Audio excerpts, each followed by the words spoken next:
আপনাকে লেগে খাবার আনছিলাম। হ খুলতাছি মা।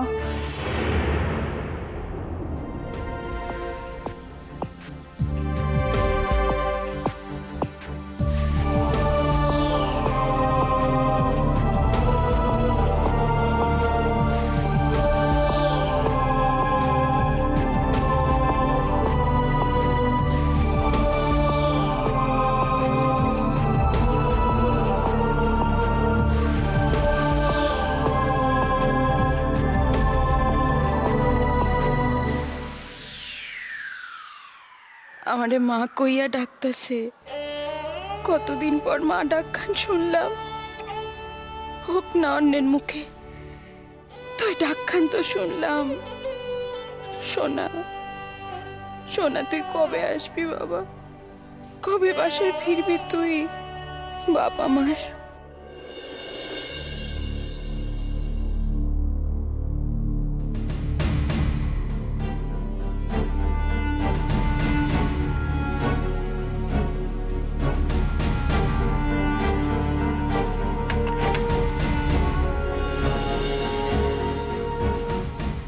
আপনাদের লেগা খাবার আনছিলাম। সিসি, আপনি নিজে কেন কষ্ট কইরা খাবার লইয়া আসতে গেলেন?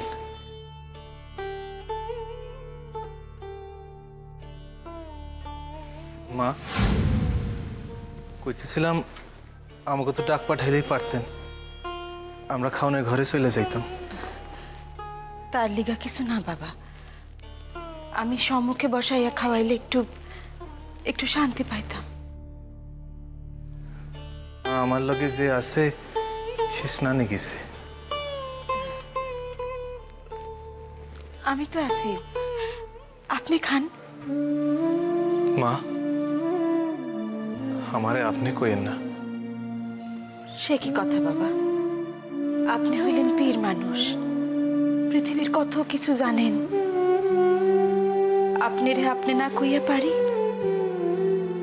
আমার সে অপরাধ হইব মা?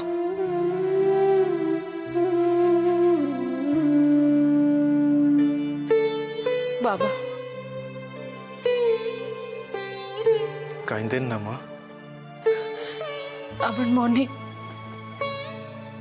আমার মনে বড় কষ্ট বাবা। কেন মা?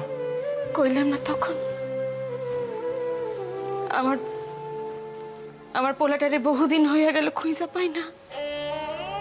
কোথায় আছে, কিভাবে আছে, কিছু জানি না।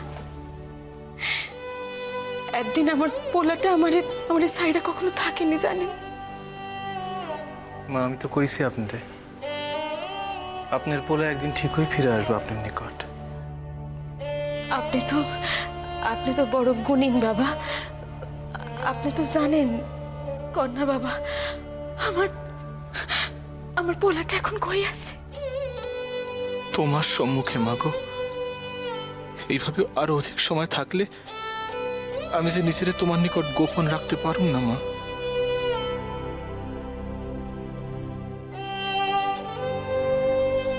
বাবা, বাবা, কি হইল? কথা কন না কেন বাবা? মা, মাগো,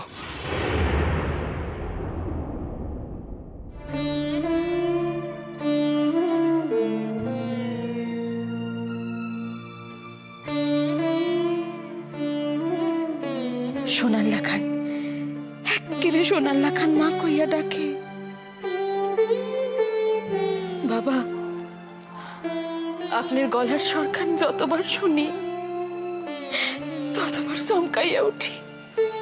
কেন মা? আমার সোনাল্লা খান কণ্ঠস্বর আপনার। সোনা আমার পোলার নাম। এক মিনিট খাড়াও মা, আর অপরাধ করতে পারতেছি না।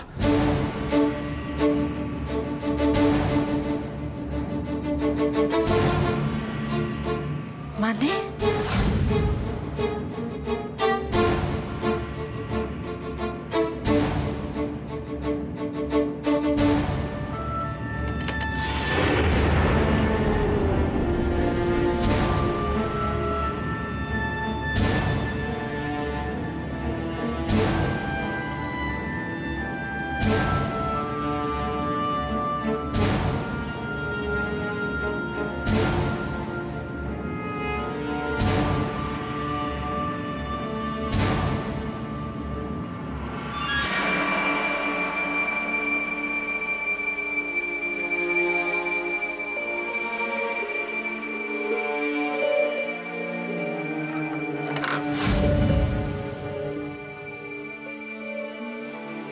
মা ভিতরে এসো।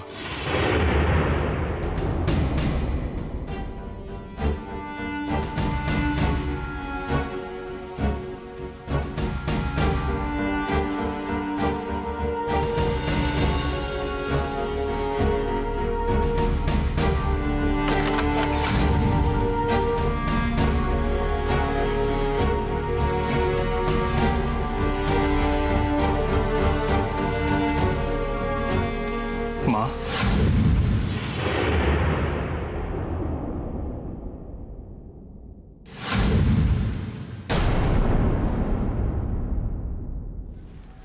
সোনা, সোনা,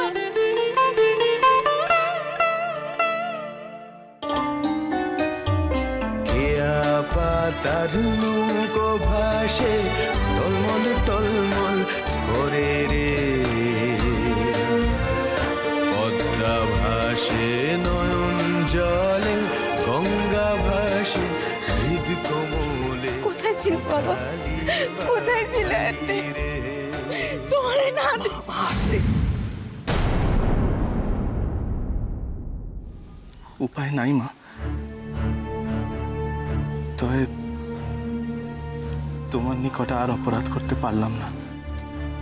শুধু একখান কথা মা, মা শুনো, কাক পক্ষীতেও যেন এই কথা টের না পায়। আমার পরাণ থাকতে সে আর কেউ জানতে পারবে না বাবা, কেউ জানতে পারবো না। মা,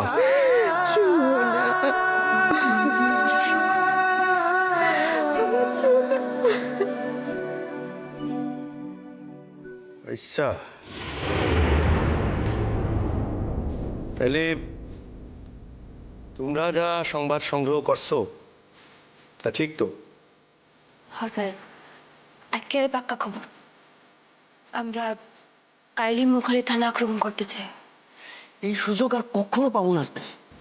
কাল বুঝে থানায় অফিসে নিজেও থাকবেন না। দেখো, তোমরা যদি মনে ভাইবা থাকো কাল পুরো ব্যাপারখানা অর্গানাইজ করতে পারবা, তবে আমার কোনো আপত্তি নেই। তবে সেক্ষেত্রে একখান কথা মাথা রাখতে হইব, আমাগো নিকট কিন্তু অস্ত্র বেশি নাই। কোনো কারণে যদি অ্যাকশন ফেল হয়ে যায় তাহলে কিন্তু সর্বনাশ। প্রাণ নিয়ে ফেরানোর আর কোনো উপায় থাকবো না। আপনি ভাইবেন না স্যার, আপনি যখন ভরসা করে আমার উপর দায়িত্ব দিয়েছেন তখন আমার উপর ভরসা রাখতে পারেন। তাইলে কি কাইলি আমরা মৌখালি থানা দখল করুম? হ্যাঁ স্যার, শুভ কাম ফেলায় রাখতে নাই। আমরা কাইলি মৌখালি থানা আক্রমণ করুন। এখন যদি আপনি অনুমতি দেন তাইলে আমি আমার টিম সাজাই লইতে পারি। বেশ, তুমি যদি ভাইবা থাকো পারবা তাইলে কাইলি হইব। কিন্তু সেক্ষেত্রে তো তোমাকে মেলা পরিকল্পনা করতে লাগবো, এবং সেটা আজই। হ্যাঁ স্যার, আমি আইজি পুরা চক্ষণ তৈরি করে নেব। আমি এখন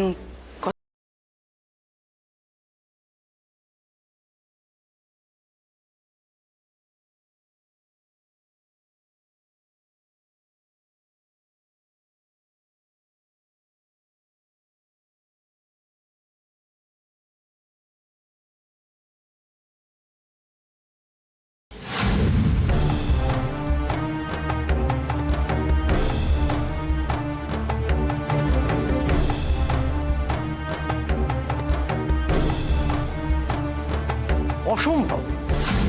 অসম্ভব বইলে কোনো কথা নাই। আপনারা যদি রাজি থাকেন ভালা, নইলে আমার নিকট দুইখান পথ খোলা আছে।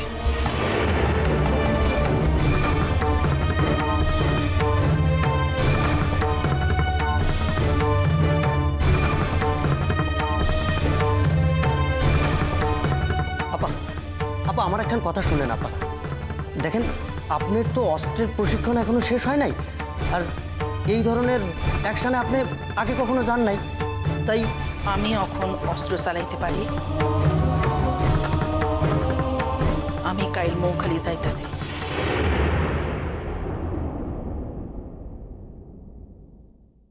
আপা, দলের কতগুলো নিয়ম থাকে, সেই নিয়মের মধ্যে একটা নিয়ম হইল কেউ ব্যক্তিগত ইচ্ছায় কোনো কাম করতে পারে না। দল যে সিদ্ধান্ত নিব সেই করব। তাইলে আমার নিকট আর একখান পথ খোলা থাকে।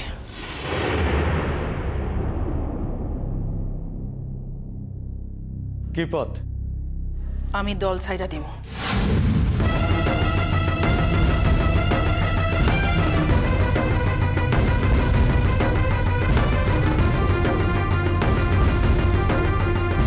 তাই মানে?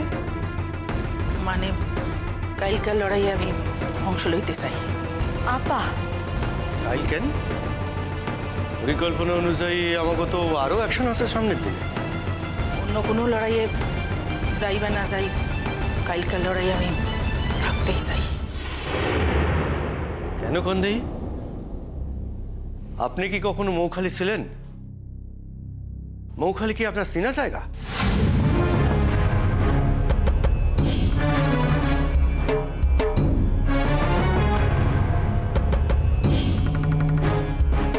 আমি দলনেত্রী, আমি ঠিক করুম কাইল কে কে চাইব। আমি চাই না আমি আপনার কাইল অ্যাকশনে লইতে পারেন না। এখন কথা মনে রাখেন, মুক্তির দলে থাইকা তাগো রান্না বান্না করা এক কথা, আর মুখোমুখি লড়াই করা আর এক কথা।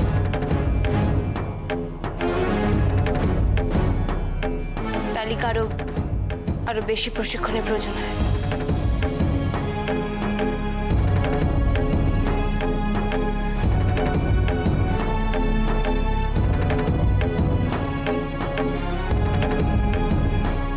প্রয়োজন হইলে আমার পরীক্ষা লইতে পারেন স্যার। নিজগ ভিতর কাজে কোনো সময় ইয়া না। এর ভিতর কোনো কাজিয়ার কথা নেই স্যার। আমার আবদার একখানে, মৌখালির থানা দখলের লিগা আমি যামই।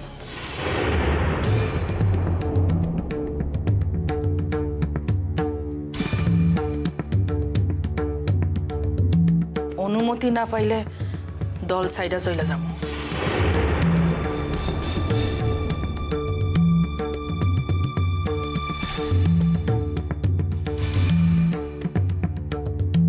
আপা, আর আপনার দিকে যদি আমাকে দলের বিপদ বাঁধে?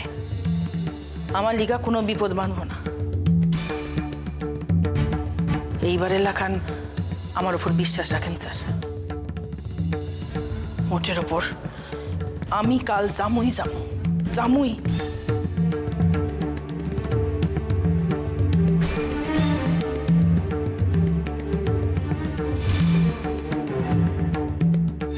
আমি কিছুতেই নার্গিস রে একা মৌখালিতে যাইতে দিব না, কিছুতেই না।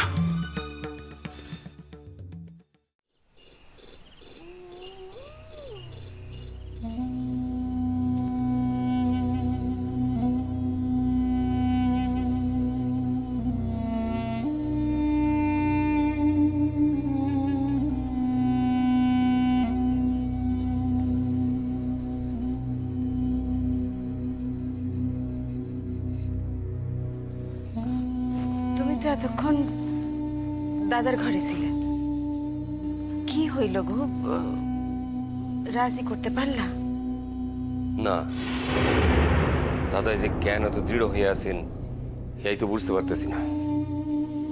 তার মানে দাদা যখন মন স্থির করছেন এই দেশ ছাইরা চলে যাইবেন, তখন তিনি যাইবেনই, এই তো কথা। হ, আমি কিন্তু যাবো না।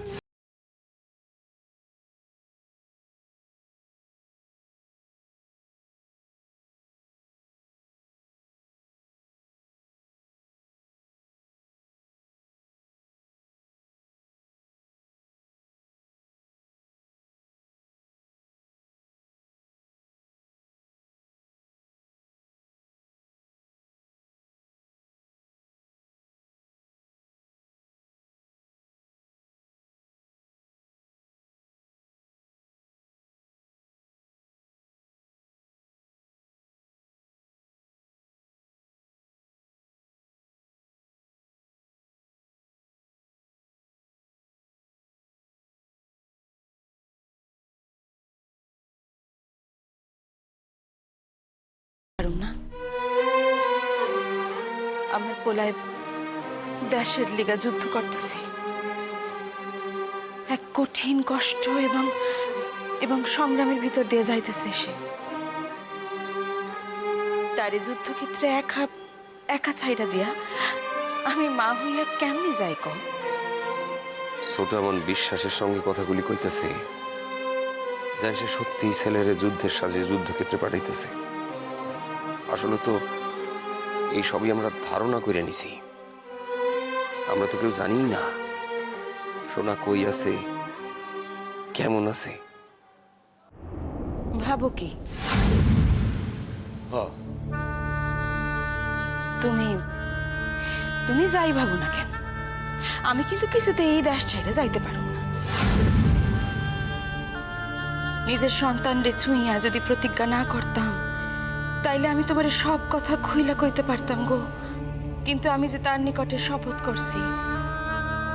দেখো সোনাই যখন আইসা দেখবো যে আমরা এই দেশে নাই, তখন সে নিশ্চয়ই ভারতে চলে যাব। তুমি না তার বা, এই কথা তুমি কেমনে কও গো? নিজের পোলারে এইখানে রাইখা তুমি অন্য দেশে যাইতে পারবা?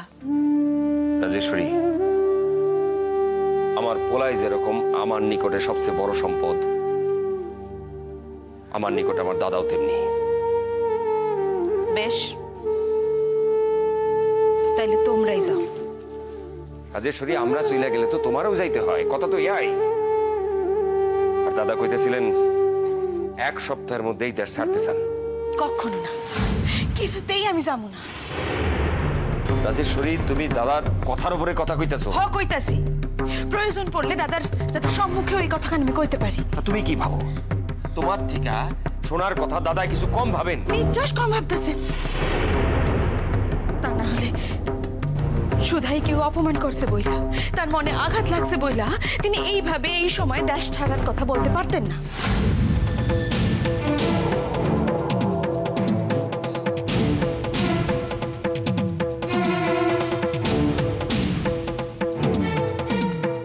রাজেশ্বরী, আমি কিন্তু ভুল কিছু কই নাই। আমি তো একজন মা, সন্তানরে সাইরে যাইতে কেমন লাগে সে কথা তিনি কেমন কইরা বুঝবেন?